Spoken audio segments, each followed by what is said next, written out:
Student, अब हम start करते हैं। हमारा टॉपिक आज का है रिएक्टिविटी ऑफ कार्बोक्सिलिक ग्रुप के कैसे रिएक्शन होते हैं कार्बोक्सिलिक ग्रुप की वजह से कार्बोक्सिलिक एसिड के। ठीक है, तो कार्बोक्सिलिक एसिड जो होता है, जो कार्बोक्सिलिक एसिड में क्या मौजूद होता है, this is the carboxyl group मौजूद होता है कार्बोक्सिलिक एसिड में। ठीक है, तो जो कार्बोक्सिलिक एसिड जो ये ग्रुप होता है, इसमें दोनों तरह की केमिस्ट्रीज हैं। कार्बन देखिए, आपको अगर गौर से देखें तो इसमें कार्बोनाइल ग्रुप भी मौजूद है और हाइड्रोक्सिल ग्रुप मौजूद है। इसी वजह से जो कार्बोक्सिलिक ग्रुप होता है ये कार्बोनाइल ग्रुप की केमिस्ट्री भी जो है वो डिस्प्ले करता है और हाइड्रोक्सिल ग्रुप की केमिस्ट्री भी डिस्प्ले करता है। लेकिन जितने ज़्यादा रिएक्शन हाउ एवर जो ज़्यादातर जो कार्बोक्सिलिक एसिड के रिएक्शन होते हैं उसमें कार्बोनाइल ग्रुप अपनी जगह पर अपनी जगह पे मौजूद रहता है, लेकिन जो कार्बोक्सिलिक एसिड जो रिएक्शन देता है उसकी वजह ये कार्बोनाइल ग्रुप ही होता है। ये बात समझ आ गई आपको? तो ये इन्होंने इधर लिखा हुआ है कि डिस्प्लेज द केमिस्ट्री बहुत हाइड्रोक्सिल ग्रुप। ज़्यादातर रिएक्शन में कार्बोक्सिलिक एसिड में कार्बोनाइल ग्रुप, कार्बोक्सिल नहीं, इधर आपका कार्बोनाइल आना चाहिए। टेक्स्ट बुक में भी आप लोग ठीक लीजिएगा, in most of the carbonyl group is retained. ठीक है, how ever the reactivity of the क्या कहते हैं जो मॉलिक्यूल है वो किस चीज़ का नतीजा है, consequence of presence of carbonyl groups. ठीक है, अब हम पढ़ लेते हैं, हम आते हैं दूसरी साइड पे। इसका नाम है रिएक्शन ऑफ कार्बोक्सिलिक एसिड।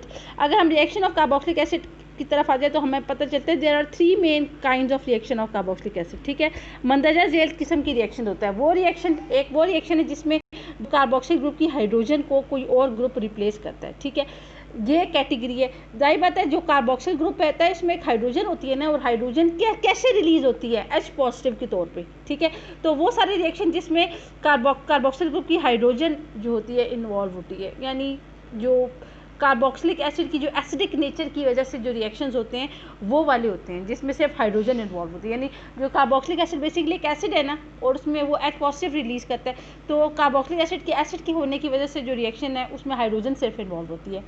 दूसरे किस्म की रिएक्शन वो होते हैं जिसमें जो OH ग्रुप होता है वो रिप्लेस होता है बाय सम अदर न्यूक्लियोफाइल। और ठीक है, और थर्ड किस्म के जो रिएक्शन उसमें पूरा का पूरा कार्बोक्सिल ग्रुप ऐसा होल इन्वॉल्व होता है। ये बात समझ आ गई?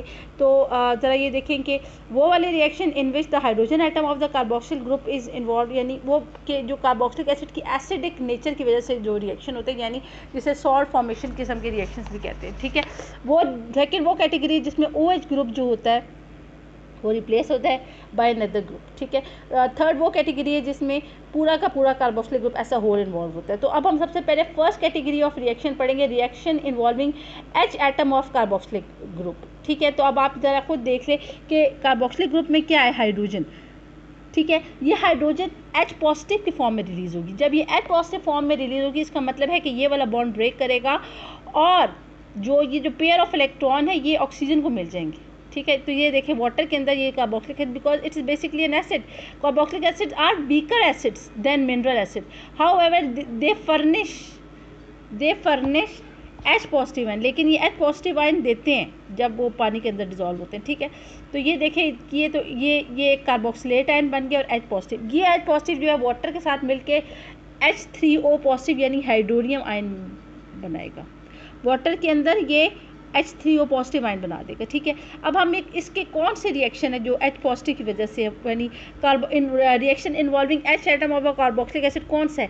देखिए, रिएक्शन विद बेसिस। इसमें क्या होता है, ये एक कार्बोक्सिलिक एसिड है, ये बेस के साथ रिएक्ट करेगा तो क्या होगा, इसकी हाइड्रोजन रिलीज होगी यहाँ से। ठीक है, और ये NaOH के साथ बेसिस के साथ इसका OH नेगेटिव रिलीज हुआ, H और OH आपस में मिलकर वाटर बन गए, जबकि यहाँ से जो H पॉजिटिव रिलीज हुई उसको रिप्लेस किया Na पॉजिटिव ने, यानी इसके नतीजे में ये एक एसिड है, ये एक बेस है, इन दोनों ने ये दोनों मिले तो एक इन्होंने सॉल्ट बना दिया, कार्बोक्सिलिक एसिड का सॉल्ट और वाटर बना दिया। ठीक है, तो ये रिएक्शन विद बेसिस वो वैसे ही है जैसे मिनरल एसिड के रिएक्शन होते हैं कि carboxylic acid react with basis NaOH और KOH टू फॉर्म सॉल्ट। ये देखिए कार्बोक्सिलेट का सॉल्ट है सोडियम के साथ और वाटर बना दिया। इसी तरह जो ये जो पर्टिकुलर टाइप ऑफ रिएक्शन है ये it is due to the acidic nature of carboxylic acid.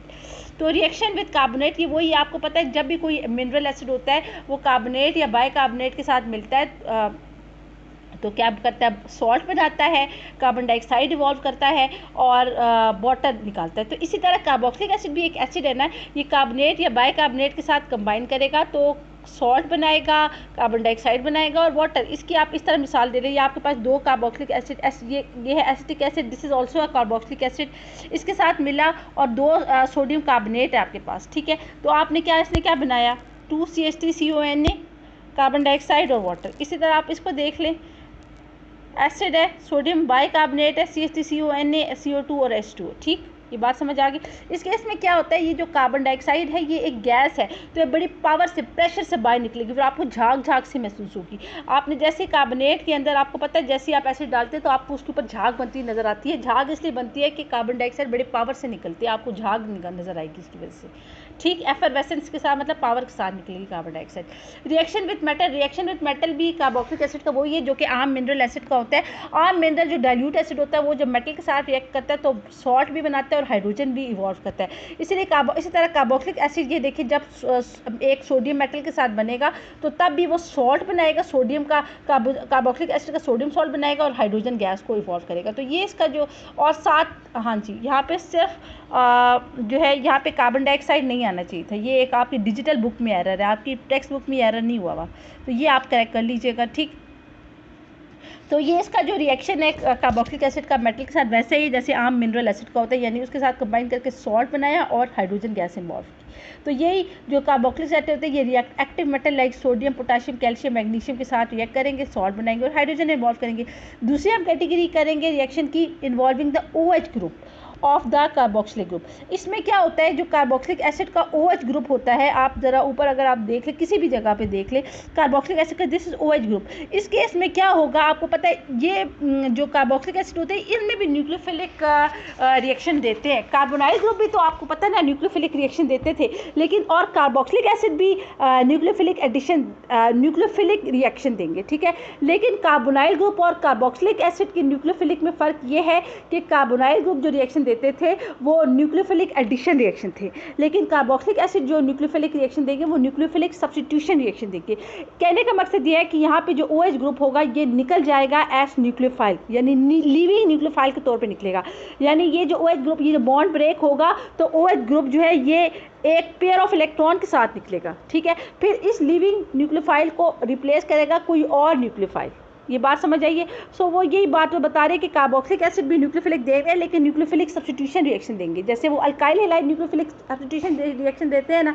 इसी तरह जो रिएक्शन इन्वॉल्विंग OH ग्रुप वाले जो रिएक्शन होंगे ये कार्बोक्सिलिक एसिड, यानी ये जो reaction involving OH group of the carboxylic acid होंगे ये न्यूक्लियोफिलिक सब्स्टिट्यूशन रिएक्शन होंगे, न्यूक्लियोफिलिक एडिशन रिएक्शन नहीं होगी, यानी OH ग्रुप को कोई और ग्रुप जो है या कोई बेहतर न्यूक्लियोफाइल जो है वो रिप्लेस करेगा, ठीक। सो इट कंटेन ये functional group and like the, वो यही बता रहे हैं कि like the carbonyl group of aldehyde and ketone is susceptible to attack by the nucleophile. However, the addition of a nucleophile to the carboxyl group is always followed by the displacement of the OH group by some other group producing इसके नतीजे में, यानी OH group को कोई और group replace करेगा, इसके नतीजे में आपके पास कार्बोक्सिलिक एसिड का डेरिवेटिव बनेगा, मिलेगा। द OH ग्रुप कैन दस बी रिप्लेस हो सकता है X से, यानी हाइड्रोजन एटम से रिप्लेस हो सकता है, OR ग्रुप से रिप्लेस हो सकते हैं NH2 के साथ, और इसके नतीजे में हमारे पास कार्बोक्सिलिक एसिड के हेलाइड्स बनेंगे, कार्बोक्सिलिक एसिड के एस्टर्स बनेंगे, कार्बोक्सिलिक एसिड के एमाइड्स बनेंगे। ये बात समझ आ गई। तो मिसाल के तौर में इन्होंने ये बताया कि ये जो हेलाइड फॉर्मेशन का एसिड हेलाइड फॉर्मेशन जिसे कहते हैं ना, एसिड कैसे आप कार्बोक्सिलिक एसिड के हेलाइड्स बनाएंगे, ठीक है, यानी जिसे हम एसिड हेलाइड्स कहते हैं। उसमें क्या होगा, आप या तो कार्बोक्सिलिक एसिड का रिएक्शन कराएं PCl5 से, या आप कार्बोक्सिलिक एसिड का रिएक्शन कराएंगे थायोनाइल क्लोराइड से। इन दोनों में क्या होगा कि जो कार्बोक्सिलिक एसिड का OH ग्रुप होगा वो इस केस में Cl ग्रुप से रिप्लेस हो जाएगा, यानी OH लिविंग ग्रुप न्यूक्लियोफाइल के तौर पर रिलीज होगा, उसको Cl ग्रुप रिप्लेस करेगा, ठीक है। और थायोनाइल क्लोराइड के साथ क्या होगा, OH निकलेगा, उसको Cl ग्रुप इसमें भी रिप्लेस करेगा। तो आप ये देख लें कि आपके पास एसिडिक ग्रुप है PCl5, आपके पास एसिड क्लोराइड आपके पास बन गया, POCl3 बन गया, और फॉस्फोरस ऑक्सीक्लोराइड बन गया और HCl। और इसमें क्या हुआ, इसके केस में भी आपके पास ये बन गया, और आपके पास सल्फर डाइऑक्साइड बन गया और HCl।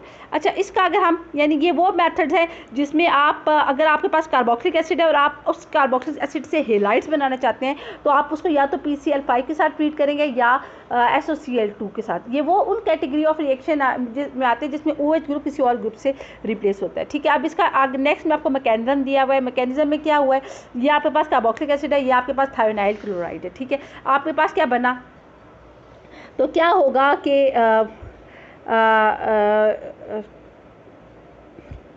सबसे पहले यहाँ से H पॉजिटिव कार्बोक्सिलिक एसिड का निकलेगा, यहाँ पे बॉन्ड क्लीवेज होगी, ये हेट्रोलिटिक क्लीवेज होगी और हाइड्रोजन जो है ये विदाउट एनी इलेक्ट्रॉन निकलेगा, यानी प्रोटॉन की फॉर्म में निकलेगा। कार्बोक्सिलिक एसिड की हाइड्रोजन निकलेगी ऐसा प्रोटॉन यानी विदाउट एनी इलेक्ट्रॉन, इस ऑक्सीजन के पास इलेक्ट्रॉन पेयर होगा। उसी के साथ साथ ये जो थायोनाइल क्लोराइड है ये अपनी क्लोरीन एटम को निकालेगा with a pair of electron, यानी क्लोरीन एटम यहाँ पे निकलेगा क्लोराइड आयन के तौर पे, यानी उसके पास पेयर ऑफ इलेक्ट्रॉन होगा।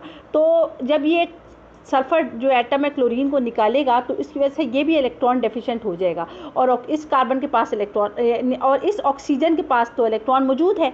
ये बात समझ आ गई। इसके पास, इस सल्फर के पास इलेक्ट्रॉन नहीं है क्योंकि इसका जो इलेक्ट्रॉन थे वो क्लोरीन लेके निकल गया है क्लोराइड आयन के फॉर्म में, और इस ऑक्सीजन के पास इलेक्ट्रॉन है, तो ये वाला सल्फर जो है ये इस ऑक्सीजन के साथ बॉन्ड बना देगा। ठीक है, तो इस तरह की सिचुएशन आ जाएगी, CH3C डबल बॉन्ड, ये वाली सिचुएशन आ जाएगी। ठीक, और H पॉजिटिव है जो एक ने निकाला है, Cl दो दूसरे निकाला है। ठीक, नेक्स्ट स्टेप में क्या होगा कि ये जो Cl नेगेटिव है जो इस थायोनाइल क्लोराइड ने निकाला था, ये जो थायोनाइल क्लोराइड ने अपना Cl नेगेटिव निकाला था ना इधर, ये अटैक करेगा किस पर, on the electrophilic carbon atom of the carbonyl group. आपको पता नहीं ये जो कार्बन है एक इलेक्ट्रोफिलिक है, तो इस पे क्लोरीन एटम अटैक, जो क्लोराइड आयन, ये जो क्लोरीन ऊपर निकला था थायोनाइल क्लोराइड से क्लोराइड आयन के फॉर्म में, ये अटैक करेगा on the electrophilic carbon of the carbonyl group और इसके साथ बॉन्ड बनाएगा। ठीक है, जब ये इसके साथ बॉन्ड बनाए, क्योंकि इसके पास एक पेयर ऑफ इलेक्ट्रॉन है, इसके साथ देखिए जब इसने बॉन्ड बनाया, ये देखिए जब इसने इसके साथ बॉन्ड बनाएगा, ठीक है, तो ये कार्बन टू ऑक्सीजन बॉन्ड है, ये ऑटोमेटिकली डिसॉल्व हो जाएगा और एक पाई बॉन्ड डिसॉल्व हो जाएगा और ऑक्सीजन के पास एक इलेक्ट्रॉन पेयर आ जाएगा। तो इस तरह की सिचुएशन आ जाएगी, ये देखिए। ठीक, नेक्स्ट स्टेप में क्या होगा कि ऊपर आप जरा इधर ही देख लीजिए, इधर H पॉजिटिव भी रिलीज हुआ है। नेक्स्ट स्टेप में क्या होना है, नेक्स्ट स्टेप में अब आप देखें, यानी यहाँ पे इन्होंने मेंशन नहीं किया, यानी इसके पास, इस ऑक्सीजन के पास नेगेटिव चार्ज है। नेक्स्ट स्टेप में क्या होगा, ये ऑक्सीजन, अच्छा ये जो कार्बन टू ऑक्सीजन बॉन्ड है, ये कार्बन टू ऑक्सीजन बॉन्ड ये ब्रेक हो जाएगा। ये बात समझ आई है। नेक्स्ट स्टेप में ये होगा, ये carbon to oxygen bond break होगा और ये ऑक्सीजन जो है पेयर ऑफ इलेक्ट्रॉन के साथ निकलेगी। जब ये ऑक्सीजन पेयर ऑफ इलेक्ट्रॉन के साथ निकलेगी तो ये कार्बन तो इलेक्ट्रॉन डेफिशिएंट हो जाएगा। इस डेफिशिएंसी को फिल करने के लिए जो ऑक्सीजन के पास लोन पेयर है वो उसको यूटिलाइज करेगी और कार्बन के साथ डबल बॉन्ड बना देगी, यानी आपके पास CH या एसिड हेलाइड बन जाएगा। ये ज़रा देखिए, CH3COCl एसिटाइल क्लोराइड आपके पास बन गया। फिर फर्दर क्या हुआ, ये ऑक्सीजन जो थी पेयर ऑफ इलेक्ट्रॉन के साथ निकली थी ना, ये बात समझ आई है, ये ऑक्सीजन पेयर ऑफ इलेक्ट्रॉन के साथ निकली थी, फिर ये वाली ऑक्सीजन अपने पेयर ऑफ इलेक्ट्रॉन को यूटिलाइज करेगी और इस सल्फर के साथ एक डबल बॉन्ड बना देगी। और पहले सिंगल बॉन्ड तो मौजूद था, अब डबल बॉन्ड, जैसे ही ऑक्सीजन सल्फर के साथ डबल बॉन्ड बनाएगी, सल्फर का क्लोरीन के साथ बॉन्ड ब्रेक हो जाएगा। ठीक है, और जब ये बॉन्ड भी हेट्रोलिटिक क्लीवेज होगी, यानी क्लोरीन यहाँ से क्लोराइड आयन के फॉर्म में निकलेगा, तो आपके पास इसके नतीजे में एसिड क्लोराइड मिलेगा और सल्फर डाइऑक्साइड गैस मिलेगी और क्लोराइड आयन आपके पास बनेगा। ठीक है, अब नेक्स्ट स्टेप में क्या होगा, ये जो क्लोराइड आयन रिलीज हुआ है ये H पॉजिटिव के साथ कंबाइन करके HCl बना देगा। ठीक है, दूसरा है ये भी उसी ग्रुप में आता है, कार्बोक्सिलिक एसिड के ऐसे रिएक्शंस की कैटेगरी में आता है जिसमें OH ग्रुप इन्वॉल्व होता है। ठीक है, ये कार्बोक्सिलिक एसिड यानी OH ग्रुप को कोई और ग्रुप रिलीज करता है, ये भी उसी कैटेगरी में आता है। कार्बोक्सिलिक एसिड को जब हम हीट करते हैं अल्कोहल से इन the presence of concentrated H2SO4 तो हमारे पास एस्टर बनता है। इसमें क्या होता है, ये कार्बोक्सिलिक ग्रुप का जो OH है वो C2H5O ग्रुप रिप्लेस करता है। ये जो कार्बोक्सिलिक एसिड का OH ग्रुप है ये लिविंग न्यूक्लियोफाइल के तौर पर निकलेगा और इसको रिप्लेस करेगा अल्कोहल का इथॉक्सी ग्रुप जो है, क्योंकि अल्कोहल का जो इथॉक्सी ग्रुप है ये यानी अल्कोहल का अभी अपनी हाइड्रोजन को रिलीज़ कर देगी एज H पॉजिटिव, तो ये जो अल्कोहल से हमें बनेगा इथॉक्सी ग्रुप, जो और यानी इसके पास, इस ऑक्सीजन के पास एक पेयर ऑफ इलेक्ट्रॉन होगा और ये एक न्यूक्लियोफाइल होगा। तो ये अटैक करेगा और इसके साथ फिर, क्योंकि इसके पास पेयर ऑफ इलेक्ट्रॉन है, ये इसके साथ बॉन्ड फॉर्मेशन करेगा और आपके पास एस्टर आ जाएगा। इसके बाद क्या होगा, यहाँ से जो H पॉजिटिव निकला है अल्कोहल से और कार्बोक्सिलिक एसिड से जो OH नेगेटिव निकला है, ये आपस में कंबाइन करके वाटर बना देगा। तो इस पूरे का जो है प्रोडक्ट आपके पास ये आई है कि आपके पास एस्टर ऑब्टेन हो गया और वाटर ऑब्टेन हो गया। ठीक, तो हम नेक्स्ट आ जाते हैं। आपके पास मैकेनिज्म इस रिएक्शन का क्या है, ये आप ये देख लें। फर्स्ट स्टेप इस रिएक्शन का जो हमने ऊपर पढ़ी है एस्टर फॉर्मेशन की, उसको ये कि प्रोटोनेशन ऑफ कार्बोक्सिलिक एसिड। आपको पता है ये जो रिएक्शन है, आप पीछे पढ़ ले, आपने देखा है ये इन द प्रेजेंस ऑफ एसिड होता है। ठीक है, तो क्या होगा, ये जो ये आपने एक carboxylic, this is a carboxylic acid. ठीक, ये आपके पास कार्बोक्सिलिक एसिड था, ठीक है, और आपके पास अल्कोहल है। तो फर्स्ट स्टेप में क्या होगा, जैसे ये आपके पास कार्बोक्सिलिक एसिड है और आपके पास, अच्छा फर्स्ट स्टेप क्या है, protonation of carboxylic acid. First में क्या है, कार्बोक्सिलिक एसिड है, आपके पास ये प्रोटॉन है। ये प्रोटॉन क्या होगा, ये इस ऑक्सीजन के साथ कोऑर्डिनेट कोवलेंट बॉन्ड बनाएगा। कोऑर्डिनेट कोवलेंट बॉन्ड बना देगा, लेकिन ऑक्सीजन का लोन पे यूज है तो ऑक्सीजन के ऊपर पॉजिटिव चार्ज आ जाएगा। ये ज़रा ये देखें। ठीक, फिर नेक्स्ट स्टेप में क्या होगा, ये जो ऑक्सीजन है, जो अल्कोहल है, अब क्या होगा, अल्कोहल के पास भी जो ऑक्सीजन है उसके पास 2 पेयर ऑफ इलेक्ट्रॉन है। ये अल्कोहल जो है ये इस कार्बन के साथ बॉन्ड बनाएगी और कोऑर्डिनेट कोवलेंट बॉन्ड बनाएगी, यानी कार्बन को इलेक्ट्रॉन पेयर डोनेट करेगी। ठीक है, जब ये इसके साथ इलेक्ट्रॉन पेयर डोनेट करेगी तो देखिए कार्बन की तो वेक्टर वैलेंसी सेटिस्फाई होगी, तो फिर कार्बन टू जो ऑक्सीजन डबल बॉन्ड है वो डिसॉल्व हो जाएगा और जो इलेक्ट्रॉन पेयर है वो इस ऑक्सीजन को मिल जाएंगे। जब इस ऑक्सीजन को मिलेंगी तो इस ऑक्सीजन का पॉजिटिव चार्ज गायब हो जाएगा। ठीक, तो आप आगे ज़रा ये देखें, ये इसके साथ इधर से अटैच होगी ऑक्सीजन का अल्कोहल ऑक्सीजन वाली जगह से इसके साथ इलेक्ट्रोफिलिक कार्बन के साथ अटैच होगी। ठीक है, और ऑक्सीजन का पॉजिटिव चार्ज गायब हो गया। ऑक्सीजन का पॉजिटिव चार्ज तो गायब हो गया क्योंकि इसको अपना पेयर ऑफ इलेक्ट्रॉन वापस मिल गया, लेकिन इस वाली ये जो अल्कोहल की ऑक्सीजन थी इसके ऊपर पॉजिटिव चार्ज हो गया। क्यों? क्योंकि उसने अपना एक लोन पेयर यूज़ किए कार्बन के साथ बॉन्ड फॉर्मेशन में। ठीक, नेक्स्ट स्टेप में क्या होगा, सो नेक्स्ट स्टेप आपका ये जो दूसरा स्टेप है इस मैकेनिज्म का वो कहलाता है अटैक ऑफ अल्कोहल। ये बात समझिए, अल्कोहल ने जो कार्बोनाइल कार्बोक्सिल ग्रुप की कार्बोनाइल कार्बन का जो कार्बोनाइल ग्रुप है उसकी इलेक्ट्रोफिलिक कार्बन के ऊपर अटैक कर दिया। ठीक है, लेकिन इस अल्कोहल की ऑक्सीजन के ऊपर पॉजिटिव चार्ज आ गया। नेक्स्ट स्टेप में क्या है, हाइड्रोजन आयन ट्रांसफर। उसमें क्या होगा कि ये जो अल्कोहल, ये जो इसका जो अल्कोहलिक पार्ट है, अल्कोहलिक पार्ट में जो है ये जो अल्कोहल आके अटैच हुआ है विद द इलेक्ट्रोफिलिक कार्बन, तो अब क्या होगा, ये आपको पता है इसकी ऑक्सीजन के ऊपर पॉजिटिव चार्ज है, तो ये बॉन्ड ब्रेक होगा और ये अपनी हाइड्रोजन को प्रोटॉन की फॉर्म में रिलीज़ करेगा। जब ये प्रोटॉन की फॉर्म में रिलीज़ करेगा तो जो पेयर ऑफ इलेक्ट्रॉन है ये ऑक्सीजन को मिल जाएंगे। ऑक्सीजन को मिलेंगे तो ऑक्सीजन का पॉजिटिव चार्ज दोबारा गायब हो जाएगा। ठीक है, अब यहाँ से जो हाइड्रोजन निकली है प्रोटॉन के फॉर्म में, वो यहाँ पे मौजूद ऑक्सीजन के साथ कोऑर्डिनेट कोवलेंट बॉन्ड बना देगी। ये बात समझ आई, यहाँ पे मौजूद ऑक्सीजन की, यहाँ पे जो मौजूद ऑक्सीजन इसके पास भी 2 इलेक्ट्रॉन पेयर है, तो इस यहाँ से निकलने वाली जो हाइड्रोजन है प्रोटॉन की फॉर्म में इस ऑक्सीजन के साथ जो है वो कोऑर्डिनेट कोवलेंट बॉन्ड बना देगी। अब चूंकि इस वाली ऑक्सीजन का पेयर ऑफ इलेक्ट्रॉन यूज हो रहा है तो इस वाली ऑक्सीजन के ऊपर पॉजिटिव चार्ज आ जाएगा। तो आप ये ज़रा ये देखें, इसका पॉजिटिव चार्ज चला गया और इसके ऊपर पॉजिटिव चार्ज आ गया क्योंकि हाइड्रोजन ने इसके साथ बॉन्ड फॉर्मेशन कर दिए। तो थर्ड स्टेप आपका क्या कहलाता है, हाइड्रोजन आयन ट्रांसफर। फोर्थ क्या है, elimination of water and H positive.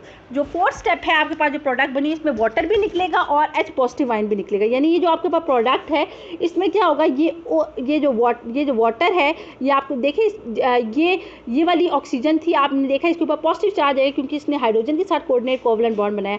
अब इस ऑक्सीजन और कार्बन के दरमियान जो बॉन्ड है ये हेटेरोलिटिक लीवेज होगी और ये वाली ऑक्सीजन जो है पेयर ऑफ इलेक्ट्रॉन के साथ निकल जाएगी। ठीक है, पेयर ऑफ इलेक्ट्रॉन के साथ निकल जाएगी तो ऑक्सीजन का पॉजिटिव चार्ज गायब हो जाएगा और यानी कि ये जो यहाँ ये पूरा जो हिस्सा है ये वाटर के तौर पे निकलेगा। ठीक है, ये जब वाटर के साथ निकलेगा तो ऑफकोर्स आपको पता है कि कार्बन के ऊपर पॉजिटिव चार्ज आ जाएगा।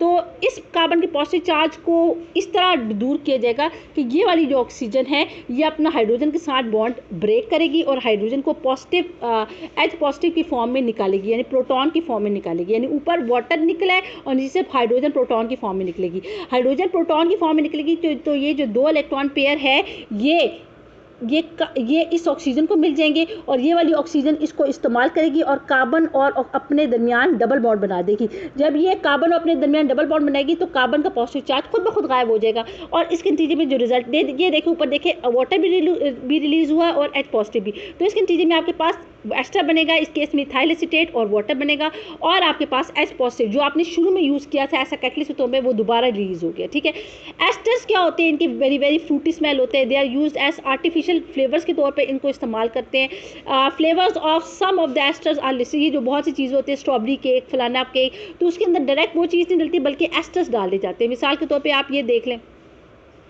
एमाइल एसीटेट है, ठीक है, एमाइल एसीटेट जो है क्या कहते हैं, इसका जो फ्लेवर होता है वो कौन सा फ्लेवर होता है, वो होता है बनाना। ये भी एक एस्टर है।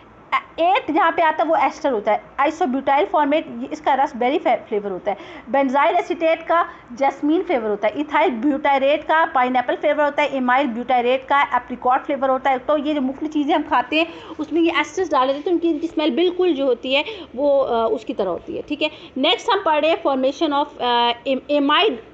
फॉर्मेशन ऑफ एमाइड रिएक्शन, यानी ये जो कार्बोक्सिलिक एसिड एमाइड बनाते हैं, तो इसमें भी यही होता है। OH ग्रुप जो होता है वो NH2 ग्रुप से रिप्लेस होता है। ठीक है, carboxylic acid react with ammonia to form ammonium salt which on further heating produce acid amide, जो फर्दर हीटिंग में एसिड अमाइड बनाते हैं। मिसाल के तौर पे ये कार्बोक्सिलिक एसिड है NH3 के साथ, तो OH ग्रुप जो NH2, पहले तो क्या होगा, ये CH3 अमोनियम सॉल्ट बनाएंगे। ये बहुत अनस्टेबल सॉल्ट है, आप थोड़ा सा हीट करेंगे तो ये क्या होगा, ये वाटर निकाल देगा और एसिड अमाइड बना देगा। ये देखें, ठीक। तो इसका मैकेनिज्म कैसे, जैसे आपने देखा हर चीज़ का एक मैकेनिज्म है। इस फर्स्ट मैकेनिज्म में क्या होगा कि ये आपके पास कार्बोक्सिलिक एसिड है, इसके ऊपर अमोनिया अटैक करेगा। अमोनिया अटैक ऐसे करेगा कि अमोनिया की नाइट्रोजन के पास एक लोन पेयर है, तो वो इस कार्बोक्सिलिक ग्रुप की कार्बन के ऊपर अटैक करेगा। ठीक है, अब ये जो कार्बोक्सिलिक ग्रुप की कार्बन है, ये इलेक्ट्रोफिलिक कार्बन है, अटैक करेगा, उसके साथ बॉन्ड फॉर्मेशन करेगा। जैसे इसके साथ बॉन्ड फॉर्मेशन करेगा, कार्बन टू ऑक्सीजन जो डबल बॉन्ड है वो ब्रेक हो जाएगा और जो पेयर ऑफ इलेक्ट्रॉन है वो ऑक्सीजन के पास चला जाएगा। इधर आप ये इधर देखिए, ये देखिए इसके पास इसने अटैच कर लिया और ऑक्सीजन जो इसके पास चला गया OH। नेक्स्ट स्टेप में क्या होगा, प्रोटॉन ये देखिए इसके साथ बॉन्ड बना रहा है। तो नेक्स्ट स्टेप में हमारे पास ये होगा कि ये इधर शो नहीं हुआ डिजिटल बुक में, लेकिन एक्चुअली इधर बॉन्ड बना रहे हैं। नेक्स्ट स्टेप में क्या होगा कि ये जो NH3 है ये अपने प्रोटॉन को निकाल देगा। यहाँ पे इन्होंने बताया नहीं, लेकिन ये कार्बन टू नाइट्रोजन ये बॉन्ड बना हुआ है। ये जो NH3 ग्रुप है ये अपने एक हाइड्रोजन को निकालेगा ऐसा प्रोटॉन, यानी प्रोटॉन का मतलब है विदाउट एनी इलेक्ट्रॉन। जब ये विदाउट एनी इलेक्ट्रॉन निकलेगा तो ये जो नाइट्रोजन के ऊपर पॉजिटिव चार्ज क्यों आया, क्योंकि उसने अपना इलेक्ट्रॉन पेयर जो है कार्बन के साथ बॉन्ड फॉर्मेशन में यूज़ कर दिए। तो फिर जब ये वाला ग्रुप है ये प्रोटॉन को निकालेगा H पॉजिटिव की फॉर्म में, तो फिर क्या होगा, उसकी प्रोटॉन जब निकलेगा तो H पॉजिटिव की फॉर्म में, तो नाइट्रोजन का जो हाइड्रोजन के साथ जो बॉन्ड बन रहा था उसके जो 2 इलेक्ट्रॉन है वो नाइट्रोजन को वापस मिल जाएंगे, तो नाइट्रोजन का चार्ज फिर ख़त्म हो जाएगा। लेकिन यहाँ से जो नाइट्रोजन अपना H पॉजिटिव निकालेगा वो इस वाली ऑक्सीजन के पास भी तो 2 लोन पेयर्स है ना, उसके साथ बॉन्ड फॉर्मेशन करेगा। ठीक है, लेकिन क्योंकि अब ऑक्सीजन के पेयर ऑफ इलेक्ट्रॉन यूज होंगे हाइड्रोजन के साथ बॉन्ड फॉर्मेशन में, तो इस ऑक्सीजन के ऊपर पॉजिटिव चार्ज आ जाएगा। तो हम नेक्स्ट में करते हैं प्रोटॉन ट्रांसफ़र। ये आप देख लें, ये इसका चार्ज गायब हो गया लेकिन इस ऑक्सीजन के ऊपर पॉजिटिव चार्ज आ गया। ठीक है, नेक्स्ट जो स्टेप है आपका वो कहलाता है वाटर का रिमूवल। वाटर रिमूवल होगा, उसमें क्या होगा, ये जो कार्बन का इसके साथ बॉन्ड है ये ब्रेक करेगा और ये हाइड्रोलिटिक क्लीवेज होगी, यानी ये जो ऑक्सीजन है पेयर ऑफ इलेक्ट्रॉन के साथ निकलेगी।